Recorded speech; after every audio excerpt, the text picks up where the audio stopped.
नमस्कार, मैं हूं अभिषेक ठाकुर और आज का हमारा ये एपिसोड हाथियों पर है। तो चलिए शुरू करते हैं। हिंदुस्तान में 27,000 एशियाई हाथी पाए जाते हैं और दुनिया का 60% हाथी हमारे देश में, पर आज इनका अस्तित्व खतरे में है। अनंत काल से ही हाथी भारतीय इतिहास और सभ्यता का अभिन्न रंग रहे हैं। हाथियों को भारत में पुराने समय से ही राज रजवाड़े, आवागमन के साधन और युद्ध सामग्री के तौर पर इस्तेमाल करते रहे।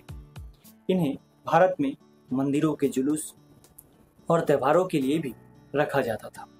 हाथी हमेशा से ही शान शौकत और ताकत का प्रतीक रहे हैं। आज भी किसी त्योहार के दौरान हाथी की मौजूदगी बहुत ही शुभ मानी जाती है। भारत में एशियाई हाथी की सबसे बड़ी आबादी मौजूद है। एशियाई हाथियों की दुनिया की कुल आबादी का 65% हिस्सा केवल भारत में ही पाया जाता है। यह ज्यादातर उत्तर प्रदेश, अरुणाचल प्रदेश, बिहार, असम, मेघालय, सिंहभूम के कुछ इलाके, झारखंड, उड़ीसा, तमिलनाडु, केरल और कर्नाटक में पाए जाते हैं। हाथी एक अत्यंत अक्लमंद और संवेदनशील प्राणी है। यह न सिर्फ औजारों का इस्तेमाल कर सकते हैं, बल्कि इनमें करुणा और दुख जैसे कई मनोभाव भी होते हैं। हाथी शांतिप्रिय और सहिष्णु जीव है। यह जंगल में सबसे ताकतवर परभक्षियों के साथ भी आराम से रह लेते हैं, लेकिन उनके साथ कभी उलझते नहीं। यह आमतौर पर हमला नहीं करते। दुनिया में हाथियों की 2 प्रजाति पाई जाती है। एशियाई हाथी जो भारत और अन्य एशियाई देशों में मिलते हैं, और अफ्रीकी हाथी जो केवल अफ्रीका में पाए जाते हैं।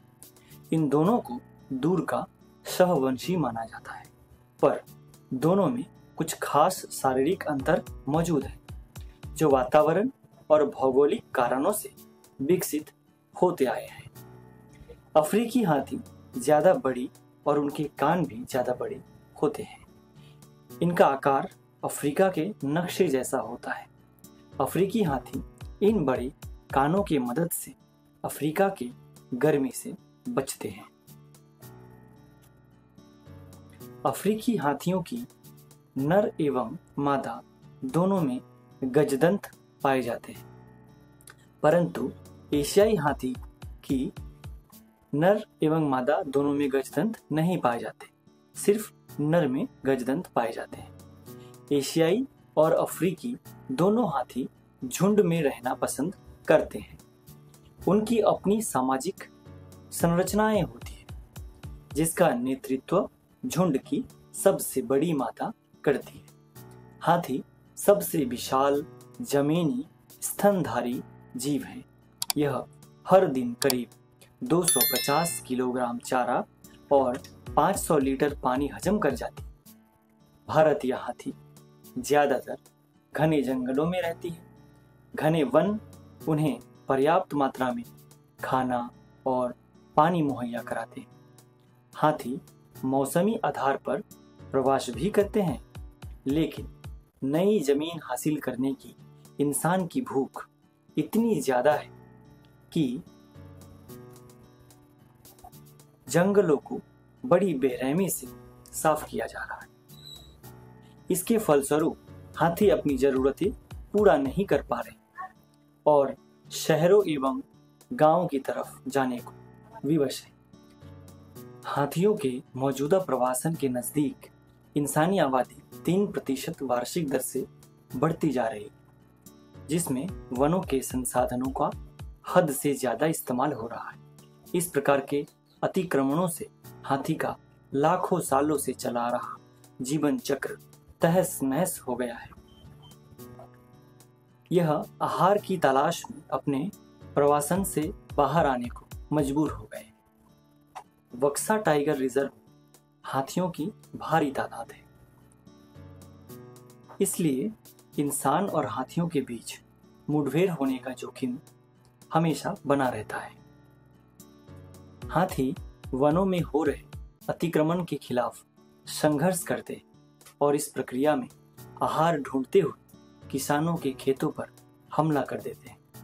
कुछ कुछ खेतों में हाथियों के मरने की खबर प्रायः ही सामने आता है। इन्हें या तो करंट लगाकर या फिर जहर देकर मारा जाता है। पर विडंबना यह है कि जिसको हम पूजते हैं वो हमारे सड़कों पर, रेल की पटरी पर एक दर्दनाक मौत भी मरता है। पर क्यों? तो आइए देखते हैं हाथियों की स्थिति और क्या विकल्प या बदलाव हम ला सकते हैं। अनुमान लगाया जाता है कि उत्तर बंगाल में हर साल हाथियों द्वारा 4000 हेक्टेयर से ज्यादा कृषि भूमि और करीब 1100 घर तबाह कर दिए जाते हैं। फॉरेस्ट डिपार्टमेंट ने अपनी जगह से दरबदर हो गए हाथियों को पकड़ा भी है, पर इसमें कई हाथियों की जान जाने का खतरा भी होता है। असम, झारखंड, उड़ीसा और पश्चिम बंगाल के कुछ हिस्से को सबसे ज्यादा समस्या वाला इलाका माना जाता है।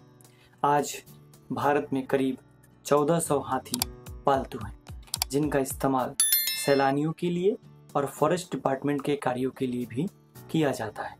लेकिन मुठभेड़ का यह सिलसिला कभी खत्म होने वाला नहीं है। परंतु मुठभेड़ के इस चक्र से बचने का एकमात्र रास्ता यह है कि हाथियों के लिए उनके अनुकूल जंगल फिर से बहाल किए जाएं। हाथियों को बचाने के कार्य को सफल बनाने के लिए जरूरत है ऐसी जंगलों की जो इंसानी आबादियों से मुक्त हो। लेकिन इंसानी अतिक्रमण ही एकमात्र समस्या नहीं है। समस्या गैर कानूनी शिकार भी है। हर साल हाथी दांत के लिए सैकड़ों हाथियों को मार डाला जाता है। भारत में सिर्फ नर हाथियों का ही दांत होता है और दांतों के लिए नर हाथियों की शिकार के कारण नर मादा का अनुपात असंतुलित हो गया है। हाथी हमारे जंगलों के संरक्षक हैं। यह वन में जान डालते रहते हैं। उनके मल में ऐसे पोषक तत्व होते हैं जो हमारे वनों की पर्यावरण प्रणाली को सुचारू रूप से चलने के लिए जरूरी है। हाथियों द्वारा खाया गया बीज उनके मल के द्वारा 30 किलोमीटर से भी दूर तक पहुंचते हैं, जिससे एक स्वस्थ और विविध वन प्रणाली कायम रह पाती है। जंगल हम इंसानों के लिए भी बहुत जरूरी है, जो हमें जीवनदायी पानी और ऑक्सीजन देते हैं। जंगल कार्बन को सोखने में और हमारे पर्यावरण को स्थिर रखने के लिए बहुत महत्वपूर्ण है। अगर हम जंगलों के साथ छेड़खानी ना करें तो हाथी अपनी सुरक्षित घरों में ही रहेंगे, जो इंसानी बस्तियों से दूर होते हैं। इस तरह हम प्रकृति का लड़खड़ाता संतुलन को फिर से बहाल कर सकते हैं। हमें यह समझना होगा कि जंगल ही हाथियों का एकमात्र घर है और इन्हें भी एक संतुलित पर्यावरण की उतनी ही जरूरत है जितने की हमें। हम सबको एक ठोस कदम लेने होंगे अगर हम बदलाव चाहते हैं, अपने जंगलों को, अपनी पृथ्वी को नष्ट होने से बचाने के लिए। धन्यवाद, नमस्कार। फिर मिलते हैं किसी दूसरी वीडियो के साथ।